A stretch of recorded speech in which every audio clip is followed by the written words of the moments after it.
Hello hello. आज हम फिर दिन शुरू कर रहे हैं अपनी बीवी को ऑफिस छोड़ के। Right, so it's a new day. Last कुछ दिनों से मैं वीडियो अपलोड नहीं कर पा रहा हूँ, बट या सो आज फाइनली थोड़ा सा टाइम निकाल के हम वीडियो अपलोड करना शुरू कर देंगे। वो रिकॉर्ड तो हो जाती है बट अपलोड नहीं हो पाती। सो बाकी और कोई देखे ना देखे, मेरी बेटी देखती है ये videos. So I love you Tisha. और बाकी E20 का आतंक ने परेशान कर रखा है। सो मुझे गाड़ी में फील हुआ, मैं जनरली जितने का पेट्रोल डलाता हूँ उसकी आधी भी नहीं चली है। राइट, और ऑलमोस्ट आधे में फ्यूल ख़त्म होने वाला है। पावर गाड़ी का पूरा चला गया है एंड स्टार्ट करते टाइम पे इंजन का मेरे को बहुत अलग से साउंड आना शुरू हो गया। सो ये अभी मुझे एक चीज़ समझ में नहीं आया, गडकरी जी क्यों बीजेपी की मार रहे हो? या तो आप लोग चाहते हो कि ये साल नेक्स्ट टाइम बीजेपी ना आए, है ना? आप मुझे एक चीज़ बताओ, कितने प्रतिशत लोग हैं? आप बोल रहे हो सरकार का 1,30 करोड़ का फायदा होगा और आम जनता का नुकसान का कौन भरपाई करेगा? राइट, आपका जो भी करना है ना, आपको उसके हिसाब से या तो प्लान करना था। राइट, 5 साल पुरानी गाड़ी होती, अगर मेरी गाड़ी में 4 साल 5 साल और बचे होते मैं फिर भी मान लेता, मैं मैनेज कर लेता। राइट, नई गाड़ी है, 3 साल पुरानी गाड़ी है। 3 साल पुरानी गाड़ी में क्या करूं? आपके घर लेके जाऊं? आप रिप्लेस करके दोगे इसको? या मैं आपके खिलाफ एक केस डालूं कि आपके वजह से मेरी गाड़ी, या सरकार के ऊपर केस डालूं कि सरकार की वजह से मेरा नुकसान हुआ है करके? सरकार भरपाई करके देगी। राइट, मेरे ख्याल से हर किसी को ये करना चाहिए। जितने लोगों की गाड़ी के ऊपर है, हर किसी ने सरकार के ऊपर केस डाल के इसको वापस करवाना चाहिए कि आप ऐसे नहीं कर सकते। आप लोगों का नुकसान के ऊपर नहीं कर सकते ना। ये लोग हैं जो आपको जिताते हैं, यही लोग हैं जो आपको चुनाव में करते हैं, यही लोग हैं। आप अच्छा काम करो तो प्रशंसा भी करते हैं ना। ये प्रशंसा वाला काम नहीं है। और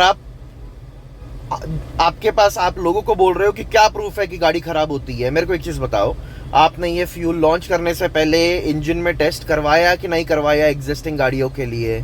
अगर आपने नहीं करवाया तो आप एक इर्रिस्पॉन्सिबल पॉलिटिशियन हो, आप एक इर्रिस्पॉन्सिबल मंत्री हो, क्योंकि आप लोगों के बारे में सोच नहीं रहे हो। आप तो सिर्फ जेब गर्म करने के बारे में सोच रहे हो। मैं किसी के नहीं बोल रहा हूँ कि अपनी जेब गर्म करनी है, दूसरों की करनी है, सरकार की करनी है। जेब गर्म करनी है, भले ही वो सरकार की जेब गर्म करें। राइट, जो इतना सारा है ना, जो इतना सारा लोन लिया है पिछले 10 सालों में, उसकी भरपाई तो करनी पड़ेगी। चल भरपाई नहीं भी करेंगे, दूसरी सरकार आके झेलेगी, वो भी मार हमको ही झेलनी है। बट पॉइंट ये है कि ये जो E20 वाला है, अगर आपकी गाड़ी में आप डालोगे तो आपको 100% वो फर्क पता चल जाएगा कि एक E20 फ्यूल में और नॉर्मल फ्यूल में क्या है। अब मैं दूसरा सोल्यूशन ये सोच रहा हूँ कि अभी गाड़ी में मेरे को स्पीड 97 डालना पड़ेगा, which is still okay base calculation के हिसाब से। आई एम टेलिंग, क्योंकि उसमें बोल रहे हैं कि 5% एथेनॉल है। द गाड़ी 10% इथेनॉल के लिए तो वैसे भी बनी हुई है। राइट, BS6 गाड़ी है, अगर उसके लिए बनी हुई है सो मेरा fuel cost will go up by 40%, लेकिन फिर मेरी गाड़ी का एवरेज ठीक आएगा। इसमें भी तो हिसाब वही हो रहा है, फ्यूल का कॉस्ट तो इन्होंने कम किया नहीं, 20% इथेनॉल डाल रहे हैं, तो फ्यूल का कॉस्ट क्यों कम नहीं हुआ? होना चाहिए था ना।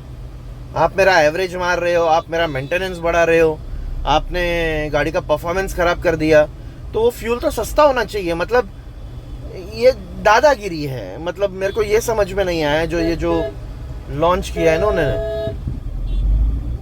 मेरे को ये समझ में नहीं आया कि ये इनको लगा कि नोटबंदी जैसा ये भी है कि भाई नोटबंदी इसलिए था ना क्योंकि उससे इम्पैक्ट देश का 2% हुआ होगा, है ना, जिनके पास काला धन था। अरे दुनिया में बहुत, इंडिया में कितनी गाड़ियां बिक रही हैं सर?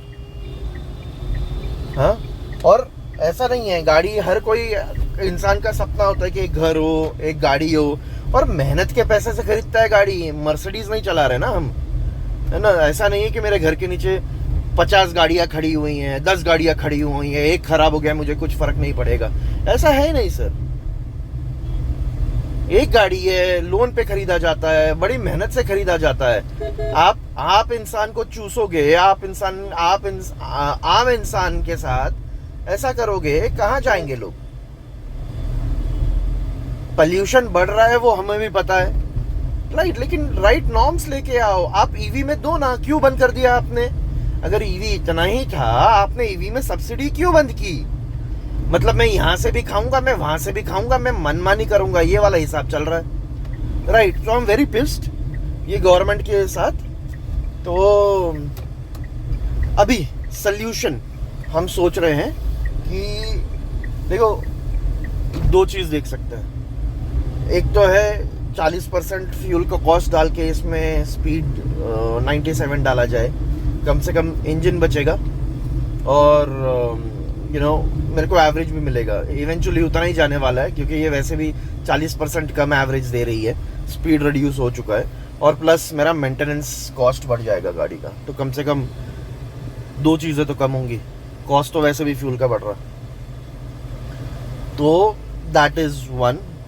दूसरा चीज़ ये देख रहे हैं कि इसको बेच के क्या हम एक अफोर्डेबल ईवी ले सकते हैं, राइट। सो जो एक रेफरेंस के लिए, ये गाड़ी मैंने 10 लाख रुपए में ली थी, राइट। इस पे अभी भी लोन है, करीब 5 लाख रुपए का लोन होगा। और क्या इसको बेच के हम एक दूसरी ईवी ले सकते हैं? ये फाइनेंशियली क्या ये एक अच्छा डिसीजन होगा?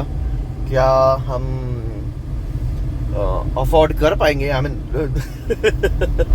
ये सिचुएशन जो अभी जिस सिचुएशन से मैं जा रहा हूँ, अफोर्ड करना तो काफ़ी मुश्किल है। बट अगर हम 10 लाख के रेंज में ही कुछ ले रहे हैं, financially it can be a better decision, क्योंकि फ्यूल कॉस्ट कम हो जाएगा। हाँ, भले ही थोड़ा सा EMI इंक्रीज हो जाएगा, बट कहीं ना कहीं पे वो फ्यूल कॉस्ट में थोड़ा सा कटौती देगा, फ्यूल कॉस्ट में थोड़ा सा रिलीफ देगा। तो I am hoping an EV should be good.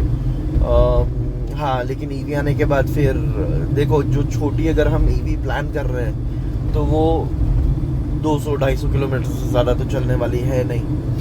अब तो मतलब लॉन्ग ट्रिप्स बंद गाड़ी में, वो एक हमको कैलकुलेट करके चलना पड़ेगा कि लॉन्ग ट्रिप्स हम नहीं कर पाएंगे गाड़ी में। तो क्योंकि हाँ, बड़ी वाली EV लेने के पैसे नहीं है मेरे पास। तो देखते हैं क्या किया जा सकता है। आई थिंक ये टाइम पे कार मैन्युफैक्चरर्स या फिर जो सेकेंड हैंड मार्केट वाले हैं, please, I think this is a time, this is an opportunity for you guys कि आप क्या कर सकते हो। आप किट निकालो कि जितने भी होंडा हो गया, टाटा हो गया, या जितना होंडा तो वैसे भी E20 अभी है, राइट। चलो परफॉर्मेंस एक टाइम पे हम समझ सकते हैं, इंजन की तो आप वैसे भी जान निकाल ही रहे हो, राइट। क्या किया जा सकता है, कैसे इंजन को ट्यून किया जा सकता है, and this is for the companies as well. देखो कैसा है ना कि कोई भी आदमी हर 3 साल में 10 लाख रुपए उड़ाए उतना अमीर होता नहीं है। बहुत सारे होंगे इंडिया में, मैं ना नहीं बोल रहा हूँ, और ठीक है, उनकी औकात है उतनी, हमारी नहीं है, राइट। तो वो सबसे ज़्यादा इम्पोर्टेंट है। तो आई थिंक ये एक दूसरा अपॉर्चुनिटी है जहाँ पे EV वालों को, और सॉरी क्या बोल रहा हूँ मैं, EV वालों को नहीं, जहाँ पे जो आफ्टर ये पार्ट्स वाले हैं, गराज वाले हैं, उनके पास से ऐसे किट निकाले जाए जो गाड़ी का सड़ना कम कर सकते हैं, तब जाके थोड़ा सा कुछ हो सकता है। बाकी लोगों का, जनता का आक्रोश खत्म हो सकता है, गाड़ियाँ कम हो जाएंगी। सर आप देखो, एक लॉजिकल है, आज अगर मैं सोच रहा हूँ कि यार गाड़ी निकालूं ना निकालूं, हाँ, ऑटो में जाना या कैब में जाना, मेरे लिए तो इससे सौदे का फ़ायदा है ना। मेरी गाड़ी ऑटोमेटिक है, तो मैं इसको CNG नहीं करा सकता, या तो फिर मैं एक CNG कार की तरफ जाऊं, है ना, जहाँ पे पेट्रोल कम से कम इस्तेमाल हो और मेरा CNG के थ्रू मैं चल सकता हूँ। तो मुझे या तो वो अल्टरनेट देखना पड़ेगा, तो कुछ ना कुछ तो करना पड़ेगा सर, क्योंकि ये ऐसा बड़ा मुश्किल होने वाला है। बस यही था आज का मेजर पॉइंट जो डिस्कस करना था।